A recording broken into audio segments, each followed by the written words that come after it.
Graça e paz, meus irmãos. Abram as suas Bíblias no livro de 2 Tessalonicenses, capítulo 3. Nós vamos fazer a leitura e um breve estudo dos versículos 16 a 18. Versículo 16. Ora, o Senhor da paz, Ele mesmo, vos dê continuidade à paz em todas as circunstâncias. O Senhor seja com todos vós. A saudação é de próprio punho. Paulo, este é o sinal em cada epístola, assim é que eu assino. A graça de nosso Senhor Jesus Cristo seja com todos vós. Graça e paz, meus irmãos. Vamos concluir o estudo da carta aos Tessalonicenses, a segunda carta de Paulo aos Tessalonicenses. Agora é o finalzinho da carta, são só os últimos 3 versículos, onde Paulo faz a saudação aos irmãos, né? E eu quero relembrar o seguinte: o nosso objetivo desse estudo aqui é a gente ver o Novo Testamento em ordem cronológica, versículo a versículo, sem pular nenhum versículo. Porque nós acreditamos que as Escrituras Sagradas, a palavra que Deus nos enviou, ela é inspirada por Deus. Então, toda a palavra, ela tem um entendimento e ela tem uma mensagem que nós podemos aplicar na nossa vida. Nós vamos fazer a leitura aqui, eu vou fazendo as explicações conforme o estudo que a gente realizou. Versículo 16. Ora, o Senhor da paz, Ele mesmo vos dê continuamente a paz em todas as circunstâncias. O Senhor seja com todos vós. Meus irmãos, aqui eu vou trazer todos os trechinhos bem explicadinho para que a gente entenda e para que a gente possa ter uma palavra que edifique a nossa vida. A função da palavra, a função da pregação do Evangelho é a edificação da vida das pessoas. Quem seria o Senhor da paz? É uma referência direta a Deus e também a Jesus Cristo, como a fonte de toda a paz. Toda a paz é proveniente de Jesus, é um dom de Deus. Aqui Paulo continua: Ele mesmo vos dê continuamente, te dê o tempo todo. Quem é Ele mesmo? Jesus. A paz em todas as circunstâncias. Observem que o Paulo, ele fala que para que Jesus nos envie a paz em todas as circunstâncias. Mas como que nós vamos manter a paz em todas as circunstâncias? Como que nós vamos ter paz durante a tribulação, durante o sofrimento, durante uma batalha? Ter a paz em todas as circunstâncias, meus irmãos, significa ter uma paz interior, profunda e inabalável, que excede o entendimento humano. Como eu falo constantemente aqui nos estudos, né? A gente não precisa entender o agir de Deus, a gente precisa crer. E ela é proveniente, essa paz, do relacionamento com Deus, mesmo em meio a desafios e sofrimentos.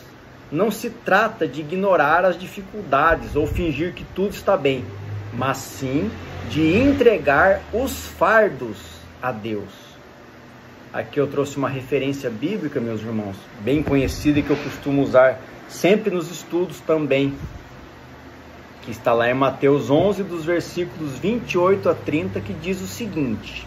Aqui é o próprio Jesus que está falando, tá, meus irmãos? Vinde a mim, todos que estáis cansados e sobrecarregados, eu vos aliviarei. Tomai sobre vós o meu jugo e aprendei de mim, pois sou manso e humilde de coração, e achareis descanso para a vossa alma, porque o meu jugo é suave e o meu fardo é leve. Nós temos que estar, meus irmãos, com essa paz de espírito. Significa que nós estamos confiando na sua proteção e no seu propósito, na sua, que é de Deus. É crer na soberania de Deus. Essa paz é um presente divino, um fruto do Espírito Santo, Lembra dos frutos do Espírito? Está lá em Gálatas, capítulo 5, versículos 22 e 23. Eu trouxe aqui para nós. Mas o fruto do Espírito é o amor, alegria, paz, longanimidade, benignidade, bondade, fidelidade, mansidão e domínio próprio. Contra estas coisas não há lei. Continuando aqui, o que é, além do que, né? É essa paz de espírito? É o que capacita o crente a manter a serenidade, a alegria e a esperança, sabendo que Deus está sempre presente e que a cidadania final do crente está no céu. Aqui, para concluir esse versículo 16, Paulo diz: o Senhor seja com todos vós. O Senhor esteja presente com todos vós. No versículo 17, olha a lição, olha a importância de nós lermos, estudarmos a palavra e principalmente abrirmos os nossos olhos espirituais para ter o verdadeiro entendimento da passagem. Versículo 17. A saudação é de próprio punho.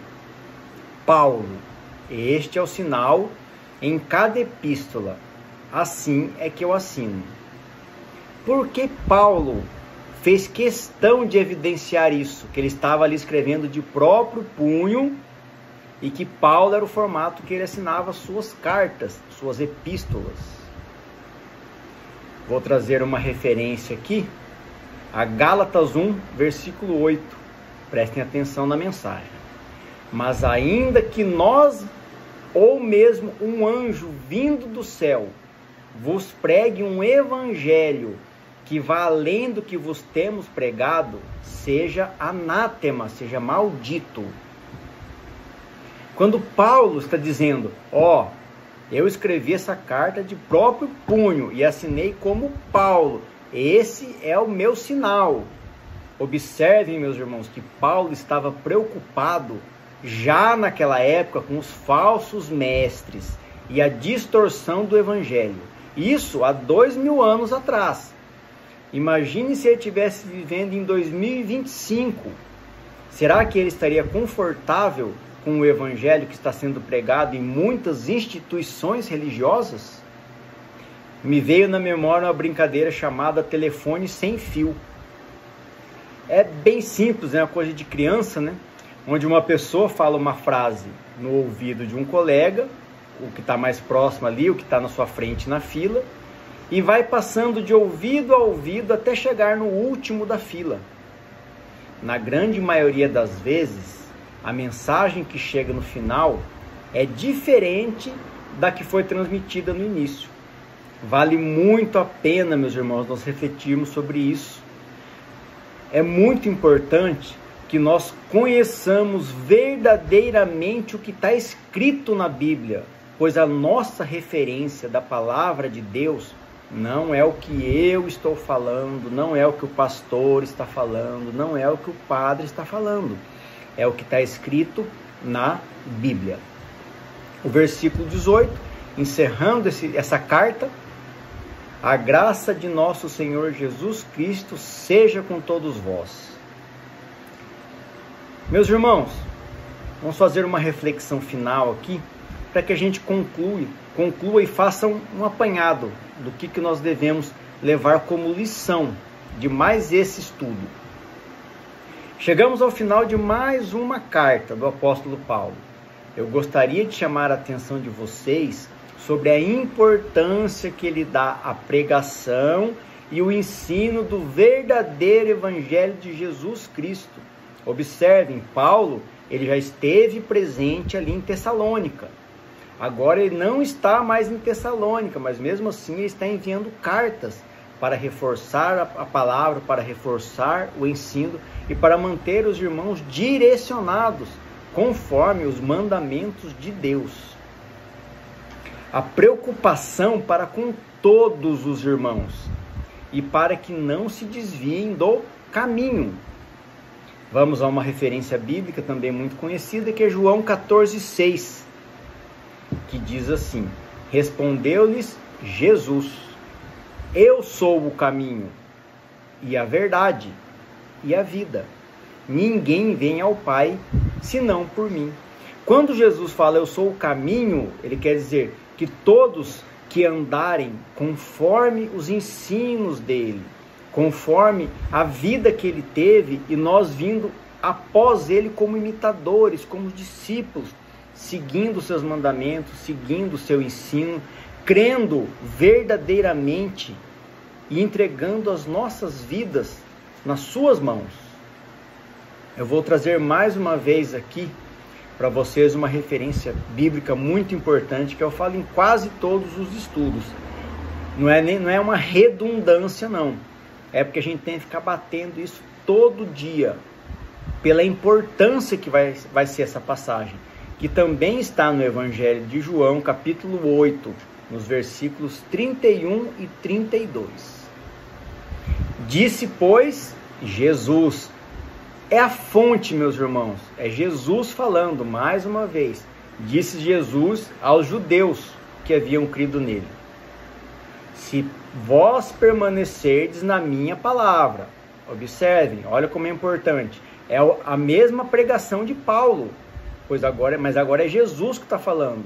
Então nós confirmamos sempre a veracidade das palavras de Paulo quando nós voltamos e vemos na fonte o que Jesus mesmo falou. Se permanecerdes na minha palavra, sois verdadeiramente meus discípulos e conhecereis a verdade. Quem que é a verdade? É Jesus. Eu sou o caminho, a verdade e a vida. E a verdade vos libertará.